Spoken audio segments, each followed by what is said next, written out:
दा बिनि थाखायनो जेरावखि थाया मानो जोंनि नायगिरि नोंथांमोना बा हारिमु मोजां मोनगिरि नोंथांमोना जेन जिरायनो थाखाय मासि जिथु साजायनानै दोनदों बेवहाय नोंथांमोना जिरायनानै बाहागो लायो। दिनैनि बे हाबाफारिखौ जोङो बांद्राय गोबाव समसिम जोङो लांनो सानाखै। मोनानि 8:30 रिंगा बिसिमसोल' जोङो लांनानै जों फोजोबगोन। दा बेखिनि सुंद' समाव जेखिनि हायो दोंसे दोंनैब्लाबो जोंनि गासै हांख्रायजानाय खनगिरि बिथांमोना मेथाइ खनगोन, महरगिरि बिथांमोना मोसानानै दिन्थिगोन। दा बेखायनो जागायनायनिफ्राय जोबजासिम नोंथांमोननि बाहागो लानायखौ हास्थायदों बे समाव।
जों हाबाफारिखौ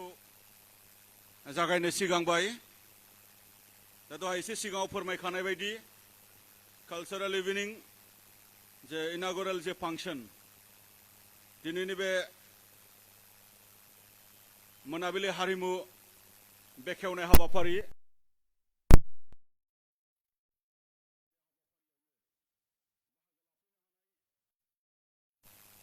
साफ्रोमबो मानगोनां नोंथांमोननिसिम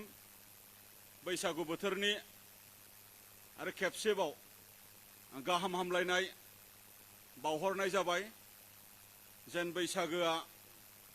जेन गोदान बोसोरा नोंथांमोन गासैनिबो जिउआव मोनसे जाफुंसारनाय, मोनसे रंजानाय, गोग्गो देहा अनलायनाय आरो खौसेथि लाबोनानै होफैगोन बेखौ मिजिंथिदों। दिनैनि बे हाबाफारियावनो बाहागो लाफैनो हानाय दुलाराय बर' फरायसा आफादनि मानगोनां दिपेन बर' मानगिरि बिथां आरो बे हाबाफारियावनो बाहागो लानो हानाय दिनैनि बे हाबाफारिनि बेखेवगिरि आलासि महरै हांख्रायजानाय दुलाराय बर' फरायसा आफादनिनो बारग' बोसोनगिरि मानगोनां मनेस्वर दैमारि बिथां आरो बे हाबाफारियावनो हांख्रायनाय बायदि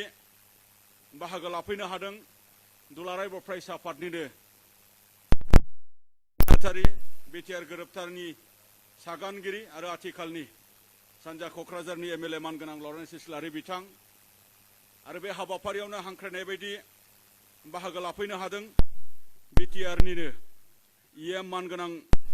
रेवरेवा नार्जिहारि बिथां आरो बे हाबाफारियाव बाहागो लानो हानाय गागि देंखोगिरि मानगोनां बिग्राय ब्रह्म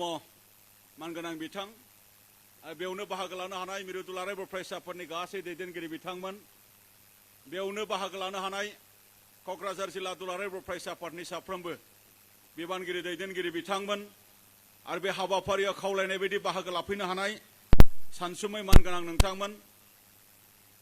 जोंनि नायगिरि मानगोनां नोंथांमोन आरो हांख्रायनाय बायदि बेयाव बाहागो लानो हानाय साफ्रोमबो खनगिरि मोसागिरि बर'नि महरगिरि बिथांमोन, बे समाव गासैखौबो बरायनानै लाबाय आरो दिनैनि बे बेखेवनाय फोरबोआव बाहागो लानो हानाय जोंनि हांख्रायजानाय आलासि बिथांमोनखौ नोंथांमोननि सिगाङाव आङो गिबियाव सिनायथि होग्रोनो सिगांदों। दा गिबियावनो दुलाराय बर' फरायसा आफादनि आफादगिरि मुश्री दिपेन बर' बिथांखौ गावनि गोथार सिनायथिखौ लानो आङो बे समाव खावलायदों आरो गांसे आर'नाइजों मानगोनां बिथांखौ बरायनानै लानो थाखाय आं खावलायबाय। जोंनि बरायनायखौ नाजावनायनि थाखाय मानगोनां बिथांनिसिम रोजा रोजा साबायखर बावदों आरो बे समाव आङो नोंथांमोननि सिगाङाव सिनायथि होनो सिगांदों दिनैनि बे गोथार हाबाफारिखौनो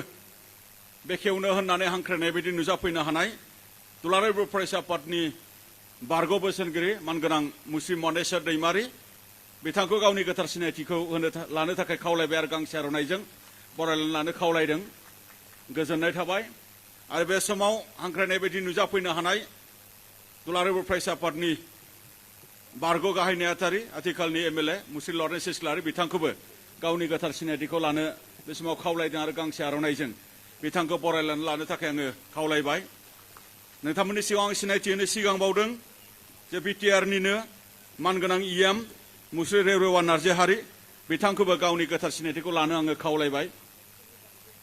ABSUनि बारग' भाइस प्रेसिडेन्ट मानगोनां बिथांखौ गांसे आर'नाइजों बरायलांनानै आं खावलायदों आरो बे समाव आं सिनायथि होनो सिगां बावदों जे गागि जोंनि देंखोगिरि मुश्री बिग्राय ब्रह्म बिथांखौबो गावनि गोथार सिनायथिखौ लानो थाखाय आङो खावलायबाय आरो गांसे आर'नाइजों बिथांखौबो आङो बरायनानै लानो आङो खावलायदों आरो बे समाव आङो नोंथांमोननि सिगाङाव सिनायथि होनो सिगांदों अरायबो जे जोंनि दुलाराय बर' फरायसा आफादजों दुलाराय बर' फरायसा आफादनि जेखि हाबाफारि जाया मानो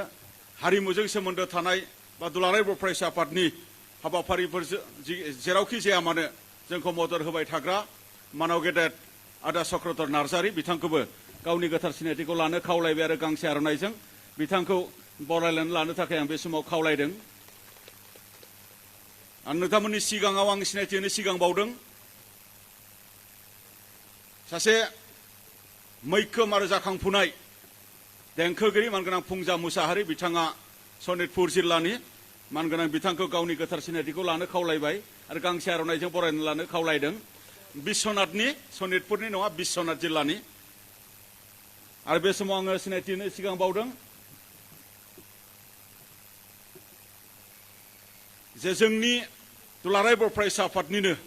गासै प्रग्रामफोराव खावलायनाय बायदि बिथाङाबो जोंखौ मदद खालामबाय थायो। बिथाङा सेरजा मिलौदो बेबायदि देंखो होनो हायो आरो बिथाङा दिनै कालसारजोंनो सोमोन्दो थानानै कालसार आयदायावनो दिनै बिथाङा डक्टरेट बा PhD डिग्रिबो मोननो हाबाय। मानगोनां डक्टर गोमोथाव बसुमतारी बिथांखौ गावनि गोथार सिनायथिखौ लानो खावलायबाय आरो बिथांखौ बरायनो बे समाव आं खावलायदों। आं सिनायथि होनो सिगां बावदों दुलाराय बर' फरायसा आफादा देंखो से नै थाम मेथाइ खननाय बेबायदि हाबाफारि जोङो खुंनाय जायो आरो बे हाबाफारिनोनो 2021 जे हाबाफारिया गफुर हालामाव माने खुंफुं जादोंमोन आरो बै जुथुम्मानि गेजेरजों खुंफुंनाय देंखो से नै थाम हाबाफारियावनो देरहासार बान्था मोननो हानाय बिनानाव हिमानि बर' बिथाङाबो जोंजों दङ। बिथाङा नलबारिनि बिथांखौ गावनि गोथार सिनायथिखौ लानो खावलायबाय आरो बिथांखौबो गांसे आर'नाइजों बरायनानै लानो थाखाय आङो बे समाव गुरै खावलायदों आरो बे समाव नोंथांमोननि खाथियाव आङो सिनायथि होनो सिगां बावदों जे जोंनि दुलाराय बर' फरायसा आफादनि आन्दलननिफ्राय लानानै दासिमबो जेखि हाबाफारि जाया मानो जोंजों मदद खालामो मानगोनां सपन दास आदा मानगोनां बिथांखौबो गावनि गोथार सिनायथिखौ लानो खावलायबाय बिथांखौबो गांसे आर'नाइजों बे समाव बरायनानै लानो खावलायदों आरो आमार মাজত এজন অতিথি আছে আদব লিভিংনি बिथाङा जगागुरु मानगोनां सुरजित दास মই তেখেতক নিজৰ চিৰঞ্জিত দাস তেখেতক নিজৰ পৰিচয় ল'বৰ কাৰণে মই অনুৰোধ কৰিছোঁ আৰু তেখেতক এটা আৰণেৰে সম্বৰ্ধনা জনাবৰ কাৰণে মই অনুৰোধ কৰিছোঁ ধন্যবাদ থাকিল गोबां देंखोगिरि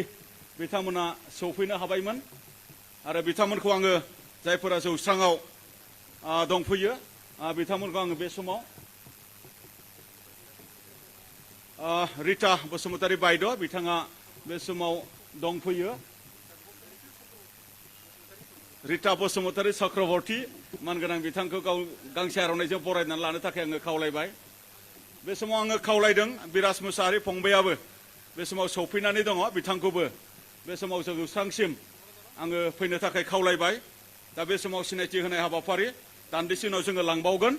आरो बेखायनो दिनैनि बे हाबाफारिजों सोमोन्दो लाखिनानै बेखेवनाय जे बिबुंथि बे बिबुंथिखौ लाखिग्रोनो थाखाय आङो हांख्रायजानाय दुलाराय बर' फरायसा आफादनिनो बारग' बोसोनगिरि मनेस्वर दैमारि बिथांखौ आं गुरै खावलायबाय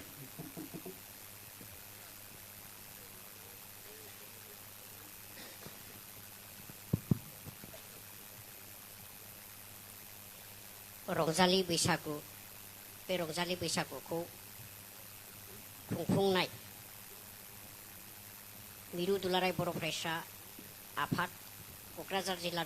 दुलाराय बर' फरायसा आफाद बे मोननै आफादा दिनै जागायजेननाय बैसागु बरायनाय हाबाफारि बे हाबाफारिखौ खुंफुंनो थाखाय 2 साननिफ्रायनो जागायबाय जिहेतु बे हाबाफारियाव दिनै मोनाबिलि समनि मोनाबिलि देंखो बेखेवनाय हाबाफारि बे हाबाफारियाव बाहागो लाफैनो हानाय क'क्राझारनि एमएलए मानगोनां लरेन्स इस्लारि बिथां लोगोसेयैनो बिटिआरनि इएम मानगोनां बिदा गेदेर रेवरेवा नार्जिहारि लोगोसे बेवहाय गोबां गागि मेथाइ खनगिरि आरो जाखांफुनाय मेथाइ खनगिरि बिथांमोन दंफैयो आरो दहाय जि बैसागु बादायलायनाय हाबाफारियाव बाहागो लानानै सेथि नैथि थामथि देरहासार बान्था मोनगिरि बिथांमोनबो निसय दङ बिथांमोन साफ्रोमबोनिसिमबो आंनि गोसो गोरबोनिफ्राय गाहाम हामलायनायखौ जासिग्रोदों दुलाराय बर' फरायसा आफादनि मानगोनां आफादगिरि दिपेन बर'निफ्राय लानानै दुलाराय बर' फरायसा आफादनि साफ्रोमबो दैदेनगिरि बिथांमोननिसिमबो आंनि गोसो गोरबोनिफ्राय गाहाम हामलायनायखौ जासिग्रोदों नोंथांमोना निसय मिथिगौ बर' माहारिया गोदो गोदायनिफ्रायनो बैसागु बे रंजालि बैसागुखौ फालिबोबाय थादों थिग बिदिनो जोंबो आं जेब्ला दुलाराय बर' फरायसा आफादाव ओरैनो दंफैयोमोन थिग बे समावनो इउजि ब्रह्मनि दैदेननायाव बे अपेन बैसागु फालिनायखौ जों फालिजेनदों बे फोथारावनो बे जागायजेननायाव दहाय इउजि ब्रह्म बिथाङाबो बुंलांजों जे जास्ट साहा लोंनाय बायदि लोंनानै दान्दिसे रंजानानै खाम सिफुं सेरजा दामनानै दान्दिसे रंजानाय बे हाबाफारिखौ जों जागायजेनदोंमोन बिनि नेक्स्टनिफ्राय जोङो एसे साबसिननिफ्राय साबसिन खालामबोबाय थादों नाथायबा गोबां दावराव दावसिनि गेजेराव जों बोसोरसेसो गेप थादोंमोन अब्लाबो बिनि उनाव जोङो फिन बे बैसागु लांदां बैसागुखौ गोबां मोजाङैनो जों खुंफुंबोबाय थादों लोगोसे दिनै जि बैसागुखौ फालिदों दिनैनि जि रंजालि बैसागु फालिनाया एसे साबसिननिफ्राय हामसिन जादों मानो होननानै बुङोब्ला आगुआव जोङो बेबायदि मोनाबिलि हारिमुखौ लाफेराखैमोन आगुआव जोङो जास्ट लांदां बैसागु फालिनानै दान्दिसे रंजानानै कम्पिटिसन खालामनानै जाहोनायनि गेजेरजों जोङो बिदाय लालायलायोमोन उन्दैखौ सनमान होनाय गिदिरखौ मान बावनाय बेबायदि जों लालायलायोमोन दिनैबो थिग बेबायदिनो दानि दिपेन बर' आरो खनिन बसुमतारी बिथांमोननि दैदेननायाव क'क्राझार जिल्लानि एबसुनि दैदेननायाव मोजां रोखोमनि बेबायदि हाबाफारिखौ लानानै जोबनायसिम फैगासिनो दङ आरो दा मोनाबिलि हारिमु बेखेवनाय हाबाफारि बे हाबाफारिखौ आंखौ दायथ' होदों आं बिथांमोनखौ रोजा रोजा साबायखर जासिदों जे गोबां हारिमुनि बिथिं जेबो मिथियाब्लाबो नाथायब्ला एबसुजों सोमोन्दो थानानै बे लांदां बैसागुखौ आंनो बांसिन दायथ' लानानै खामानि मावबोदोंमोन बेखायनो निसय आंखौ माने बे हाबाफारिखौ बेखेवनो थाखाय दायथ' होदों जानो हागौ। जियानो जाया मानो जि हाबाफारि बे हाबाफारिया जाहाथे मोजाङै मोजां जाफुङो आरो इयुनावबो मोजाङै मोजां खुंलांनो हायो बिनि थाखाय आं इसोरनि सेराव आर'ज खालामदों। आरो बे बैसागु बोथोराव बयबो सुबुङानो जाहाथे रंजा खुसि आलो गोजोनै थानो हायो बिनि थाखायबो आं इसोरनि खाथियाव आर'ज खालामनानै दिनैनि जे मोनाबिलि हारिमु बेखेवनाय हाबाफारि बे हाबाफारिखौ आङो बेखेवनानै होबाय होननानै बुंथिबाय। गोजोन्थों। दिनैनि हाबाफारिखौ मेहेरगोनां बिबुंथिनि गेजेरजों मानगोनां मनेस्वर दैमारि दुलाराय बर' फरायसा आफादनि बारग' बोसोनगिरि बिथाङा बेखेवना होबाय। बेनि थाखाय बिथांनिसिम रोजा रोजा साबायखर बावदों। आरो बे समाव आङो सानै जे जोंनि खनगिरि आलासि बिथांमोन दङ बिथांमोनखौ आङो सिनायथि होनो सिगांदों। मानगोनां बिराज मुसाहारि बिथाङा मसलपुरनि बाक्सा जिल्लानि, बिथांखौ बयबो सिनायो। गावनि गोथार सिनायखौ लानो खावलायबाय आरो गांसे आर'नाइजों बरायनानै लानो आं खावलायदों। गोजोननाय थाबाय। आरो बे समाव प्रेक्टिकेल बसुमतारी दालमिया होनना मिथियो जों, गावनि गोथार सिनायथिखौ लानो खावलायबाय। दालमिया सिमेन्ट गोजोननाय थाबाय। आरो बे समाव जोङो सुंदोब जे जोङो हामलायथि बावनाय बेबायदि जोङो दिनै हाबाफारिजों सोमोन्दो लाखिनानै जोङो दोनदों। दा बे समाव दुलाराय बर' फरायसा आफादनि मानगोनां आफादगिरि मुसिर दिपेन बर' बिथांखौ बे समाव गावनि समखौ लानो थाखाय आं गुरै खावलायबाय।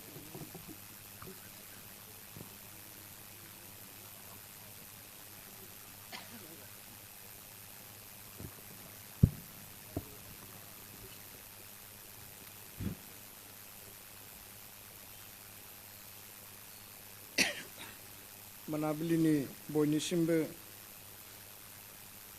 फिन खेबसेबाव गाहाम हामलायनायखौ आं बावहरदों। बैसाग दाननि सेथि सान एबा 1 अक्ट' आरो दिनै गुबुन बोसोरनि बायदि दुलाराय बर' फरायसा आफादा गेवलां बैसागु जि फालिनाय बे हाबाफारिखौ साननि समाव जोङो मावफुंबाय। गोबां दख'रानिफ्राय सफैनो हानाय जोंनि बादायारि बिथांमोनाबो बादायलायनानै गावबा गावनि जिखिनि रंजालि बैसागु रंजानायजों लोगोसे बर'नि हारिमु मोसानाय दामनाय देनाय बेखौ दिन्थिफुंबाय। आरो बेखौ बयबो जोङो मोजाङैनो जोङो बाहागो लाबाय। दा बे समाव बे एखे हाबाफारिजोंनो मोनाबिलि देंखो मोनाबिलि बेयाव लानाय जादों। आरो खोब थेलेबलेबब्लाबो दसे समनि थाखाय बे हाबाफारिखौ खुंफुंनो थाखाय थिग खालामदों। आं गोलाव बाथ्रा बुंनो नागिराखै। हाबाफारिखौ बेखेवनानै होनाय एबसुनि बारग' बोसोनगिरि मनेस्वर दैमारि बिथां आरो लोगोसेनो एबसुनि बारग' गाहाय नेहाथारि लोगोसेनो आथिखाल क'क्राझार इस्ट समस्तिनि MLA आरो लेजिस्लेटिभ जि पार्टि दङ बे MLA फोरनि हानजानि लिडार लोगोसेनो जोंनि गेजेराव खाफाल गोनां एबसुनिनो मैखोम बै समनि दैदेनगिरि बड'फानि सोमावसारनाय समाव गोबां रल लानानै हाबा मावबोनाय बारग' लोगो आफादगिरि आरो आथिखालाव BTRनि EM मानगोनां रेवरेवा नार्जारि बिथां, जोंहा गोबां बेयाव लिंहरजानाय जोंनि गागि देंखोगिरि बिग्राय ब्रह्मनिफ्राय लानानै देंखोमु 1, 2, 3निफ्राय लानानै आरो गुबुन गुबुन देंखोगिरि बेयाव दंफैयो। आं बयनिबो मुंखौ लानो सानाखै। आरो जोंनि एबसुनि बारग' बिबानगिरिफोर, आथिखालनि गासै जोंनि बिबानगिरि मावथि लोगो नोंथांमोन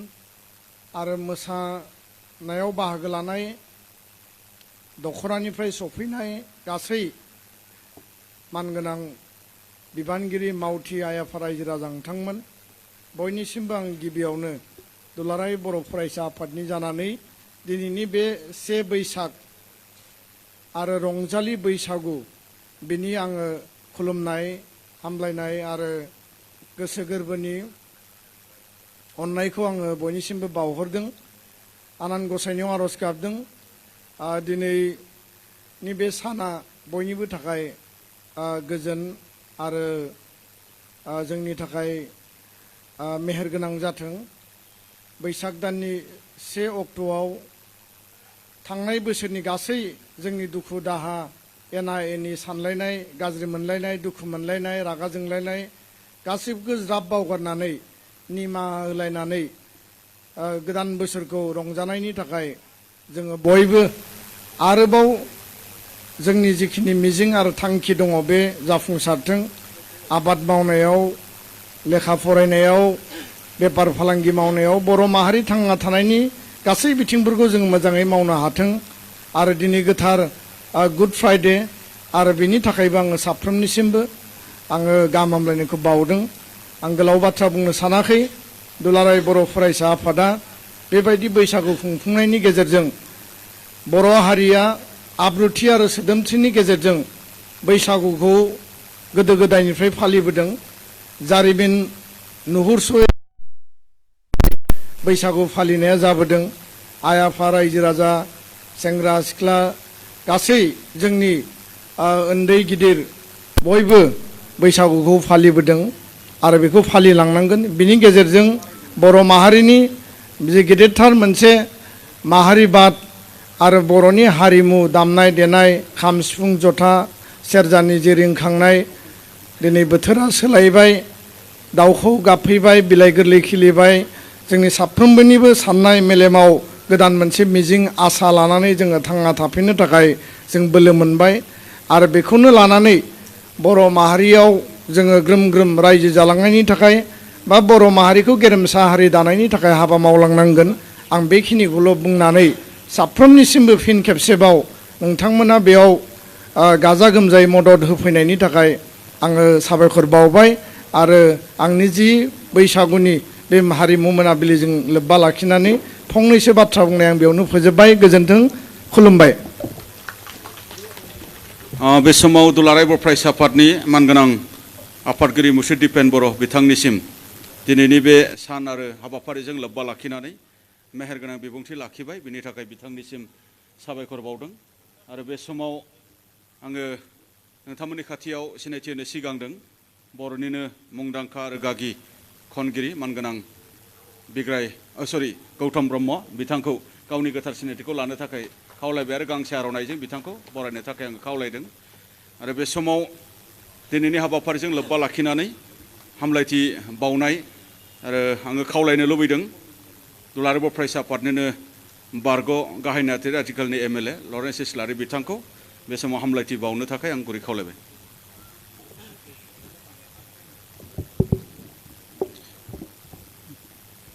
बयनिसिमबो गिबियावनो गोजोन मोनाबिलि मिरु दुलाराय बर' फरायसा आफाद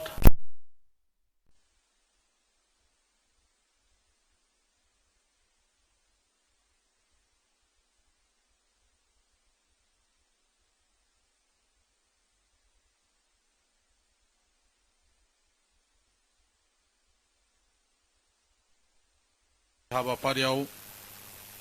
बाहागो लानाय दुलाराय बर' फरायसा आफादनिनो मानगोनां आफादगिरि मुस्रि दिपेन बर' गाहाय नेहाथारि मुस्रि कनिन्द्र बसुमतारीजों लोगोसे मिरु आरो क'क्राझार जिल्ला ABSUनि मानगोनां दैदेनगिरि नोंथांमोननिसिम बे समाव आं साबायखर बावदों देग्लायबो गाजा गोमजा आरो रंगिना संगिना हाबाफारिजों बे लांदां बैसागुखौ फालिबाय आरो बेयाव बाहागो लाहोनो थाखाय जोंनोबो खाबु होनायनि थाखाय आं बे समाव नोंथांमोनखौ साबायखर बावदों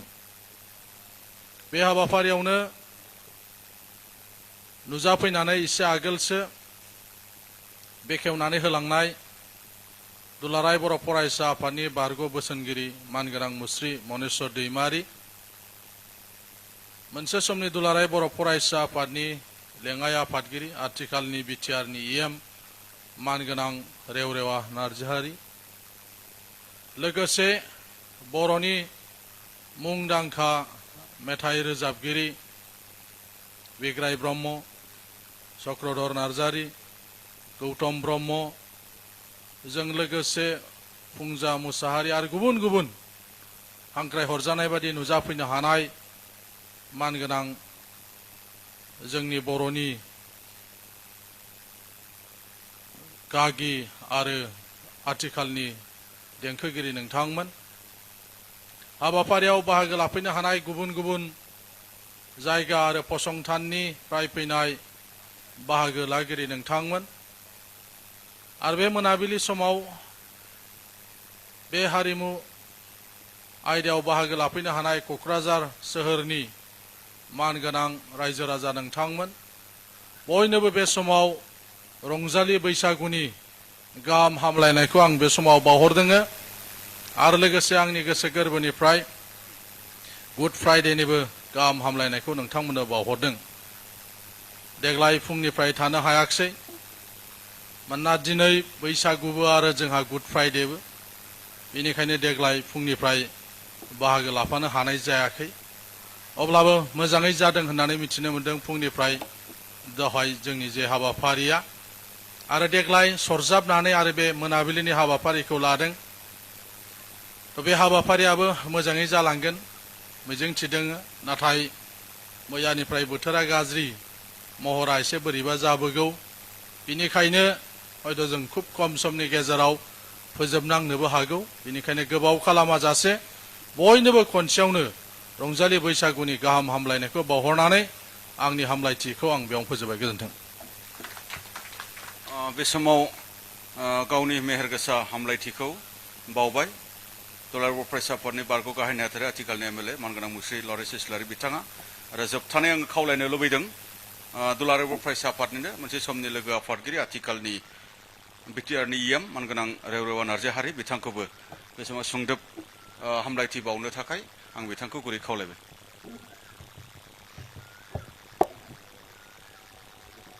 गोजोन्थों बयनोबो गिबियावनो आं दिनै बेसेबांबा गोबाव बोसोर उनाव दुलाराय बर' फरायसा आफादनि बायदि प्रग्रामाव बाहागो लानो मोननानै जोबोद गोजोननाय मोनदों दिनैहाय रंजालि बैसागु फोरबो फालिनाय बेवहाय दहाय फुंनिफ्राय जायै जायै दासिम जोबनाय बुब्लिसिम सफैबाय आरो बेवहाय जोंजों दंफैयो बेवहाय नुजाफैनाय दं जोंनि दुलाराय बर' फरायसा आफादनि मानगोनां आफादगिरि बिथांनि गासै मावथि लोगोफोर आरो लोगोसे मानगोनां बे क'क्राझार समस्तिनि एमएलए लरेन्स इस्लारि मनेस्वर दैमारि आरो गुबुन गुबुन दैदेनगिरि बिथांमोन आरो लोगोसे खनगिरि बिथांमोन आरो बे ओनसोलनि रायजो राजाफोर जायफोर हारिमुखौ मोजां मोनग्रा बिथांमोना दिनै नुजाफैदों बयनोबो आङो एबारनि गोदान बोसोरजों लोगोसे रंजालि बैसागुनि गाहाम अनसायनायखौ बयनोबो गोसो गोरबोनिफ्राय बावहरबाय गोजोन्थों इसोरा नोंथांमोनखौ थांनाय बोसोर जेरोखोम सुस्थ'यै दैदेनबोदों एबार बोसोरावबो नोंथांमोना बयबो बेक्तिगत भाबै न'खरैनो सामाजिक भाबै गामि हिसाबै जाहाथे सान्थि श्रृंखला रंजानायजों थांनानै थानो हायो आरो फैगोन बोसोरनि थाखाय मावनाय दांनायाव बाहागो लानो हायो बेखौ इसोरनि खाथियाव आर'ज गाबनानै आङो नोंथांमोननि थाखाय बिना होबाय आरो दिनैहाय जोबोद मोजां मोनदों जे दुलाराय बर' फरायसा आफादा आं दिनैबो सानो बुङो आं गुबुन समाव एबसुआ बर'नि सिनस्रि जेब्ला समाव एबसुआ जोबगोन बर' जाथिया जोब्बाय सानना लाखा बेखौ नोंथांमोना बयबो गोसोआव लानांगोन एबसुआ बोरैबा जोब्बाथाय बर' जाथिया जोब्बाय सानना लाखा ओंखायनो एबसुखौ जायखिजाया थाया मानो जों एबसुखौ फोजोबनायनि लामा फोजोबनायनि बेबस्था जों खालामना एबसुखौ जेरैखियाबाबो जों फोथांना लाखिनांगौसो गोबां आनजाद फैदों गोदो पिटिसिनिफ्राय लानानै जेब्ला पिटिसिया एबसुखौ नासयदोंमोन बे समाव 10 जन 20 जन जेब्ला कलेजाव फरायदोंमोन जों बे समाव जायगा जायगा थाङो ओंखाम जानो होआ दै गरदसे जों मोनलोङा गामि गामि हाबो दै गरदसे मोनलोङामोन नाथाय थेवब्लाबो जों गोसो बायाखै जुजियै मानसिफोरनि जायगायाव हाबै बयनिबो गोसोखौ जों फेंनो हादों आरो जोबनायाव जोंनि बड'फा उपेन्द्र ब्रह्म फैनानै जोङो बड'लेण्डनि सोमावसारनाय हाबाखौ जागायजेननो हादों बिनिफ्राय बर'आ खौसे जाफिनदों आरो एबसुनि जै मैमा खोन्थामोनहा होदों थांनाय समाव सुक्ति जादोंमोन 2003आव बिनि उनाव एबसुनि सायाव माखासे मानसिफ्रा गाज्रि गोहोम साननानै नाख्रेबना जादोंमोन नाथाय एबसुआ जेनाखै आं ओंखायनो बुङो जोंहा मोनसे टारगेट दं बे टारगेटआव सौहैनांगौब्ला जोङो ओरैबो नायनाङा नोंथांमोना मिन्थिगौ आंना एसे हजै रिजार्भजों सम्पर्क थानाय आरो गोदो आं रिजार्भआव माने हाग्रा एवनानै थाहैनाय मैदेरा मोनसेखौ थालिर जाहैनांगौ मा खालामोन बेयो सिदा थांखागोन सैमा फौ सोंब्लाबो सैमाखौ नायाबो जेबो नाया थालिरखौ जेब्ला जाखांगोन अब्ला फैनायावसो सैमाखौ होसोलाबायो जोंना बिदि जानांगौ मानसिफ्रा होनथों मा खोथा दं जानला मोनला होनग्रा थागोन खिन्थु जे एबसुनि जे थांखि जोबोद गोथार जाथिनि भबिष्यतनि थाखाय नाजादों आरो दिनै बिटिआरनि मानगोनां प्रमद बर' बिथाङा जे रोखोम सिन्था खालामनानै मावदों आं बिथांजों गेजेर खन्दआव बिदि एथ' क्लस नङामोन आरो गोदोबो बिथांमोना एसे जुनियरमोन बर' क्लसआव थानो मोनाखैमोन एबार आं बोसोरसे 1.5 बोसोर थानायाव जों नुबाय बिथांनि जे भिजन बे भिजन बादि थांनो हायोब्ला बिटिआरनि जथ' जाथिनि मानसिफोर स्पेसियेलि जोंफोर मानसिफ्रा थांनानै थानो हागोन जोंफोर मानसिनि जे मोनसे सिमां दं बे सिमाङा जाफुंगोन आरो जों जौगाखांनो हागोन आं बेखौ दिनै नुदों बिथाङा सासे भिजनारि लिडार समर ब्रह्म चौधुरीनिफ्राय लानानै ओरैहाय हाग्रामासिम आं नुबोदों बिथांमोननि माखासेफ्रा केपासिटिया लिमिटेसनमोन किन्तु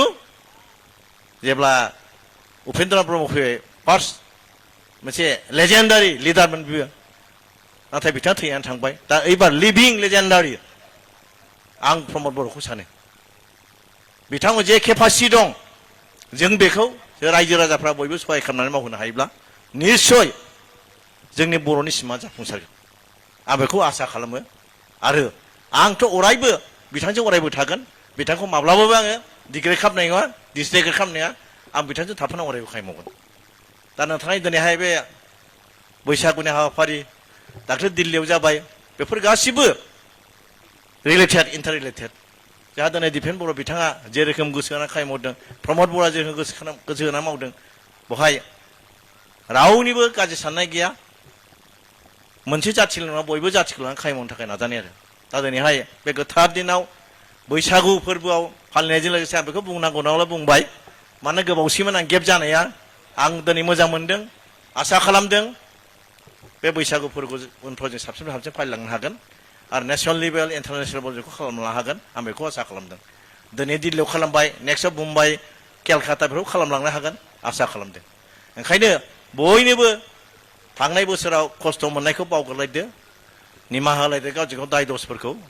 दैबार दिनैनिफ्राय बयबो अनलायनानै खौसे रायजानानै आवगायदो आं बेखौ आसा खालामनानै बयनिबो आंनि गोसो गोरबोनिफ्राय खेबसेबाव बैसागुनि गाहाम हामलायथिनाय एसेयाव फोजोबबाय गोजोन्थों मानगोनां इएम बिथाङाबो गावनि मेहेरगोनां जेखिनि बिबुंथिखौ लाखिबाय बेनि थाखाय बिथांनिसिमबो साबायखर बावदों बे समाव सानै खनगिरि बिथांमोनखौ नोंथांमोननि खाथियाव आङो सिनायथि होनो सिगांदों आदा बुदां बलब नामा एसे बेलेगमोन आं गुबुनखौ बुंला बेजों मिथिखायो जिहेतु गावनि गोथार सिनायखौ लानो खावलायबाय सुरुपानन्द गांसे आर'नाइजों बरायनो खावलायबाय आरो बे समाव बिना ब्रह्म मानगोनां बिथां दंफैयो बिथांखौबो गावनि गोथार सिनायथिखौ लानो खावलायबाय आरो गांसे आर'नाइजों बिथांखौबो बरायलायनो खावलायदों आरो बेखेवनाय मेथाइ खननाय हिसाबै बिग्राय ब्रह्म मानगोनां आदाया गावनि देंखोजों दिनैनि बे हाबाफारिखौ बेखेवनानै होगोन आङो बिथांखौ खावलायनानै दोनबाय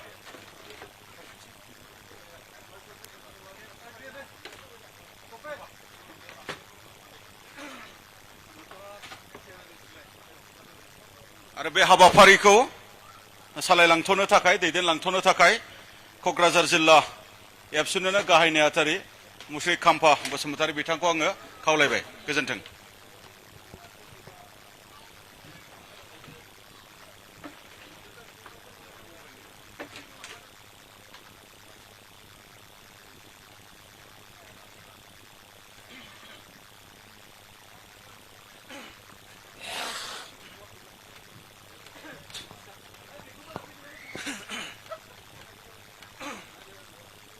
हारिमुखौ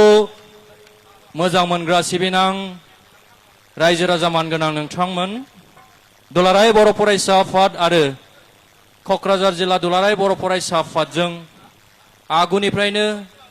खुंबोबाय थाजानाय रंजालि बैसागु फोरबो फालिथाय, बे फालिथायखौ सिगांनि समाव गेवलाङै साननि समाव फालिनाय जायोमोन। दिनै बे फालिथायजों सोमोन्दो लानानै हारिमु मोनाबिलि बेखौ लानाय जादों। दा बे हारिमु मोनाबिलिखौ जोंनि गेदेमा बिथांमोना बेखेवनानै थांबाय। दा बेजों लोगोसे जोङो दिनैनि जे हारिमु मोनाबिलि बेखौ गेदेमा बर'नि मुंदांखा मेथाइ रोजाबगिरि मानिजाथाव बिग्राय ब्रह्म मानगोनां बिथांनि रोजाबनायजों जोङो दिनैनि दुलाराय बर' फरायसा आफादजों खुंजानाय हारिमु मोनाबिलि बेखौ जोङो बेखेवसिगोन। दा बेनि थाखायनो हारिमु मोजां मोनग्रा मानगोनां रायजो राजा नोंथांमोन बयखौबो जोबजासिम मदद होनो थाखाय आरो लैहोर लैहोर फैनानै हाबाफारिखौ मेहेरगोनां खालामफैनो थाखाय नोंथांमोनखौ खावलायहरबाय। फै दानिया नोंथांमोननि गेजेराव बयजोंबो मोजां मोनजानाय मानिजाथाव बिग्राय ब्रह्म मानगोनां बिथाङा मेथाइ रोजाबनानै जोंनि हारिमु मोनाबिलिखौ बेखेवसिगोन। Thank you. आচ্ছা माइकआ बेनो ना, माइक्र'फना?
हेल' आङो दोंसेल' मेथाइ रोजाबनानै बेखेवगोन।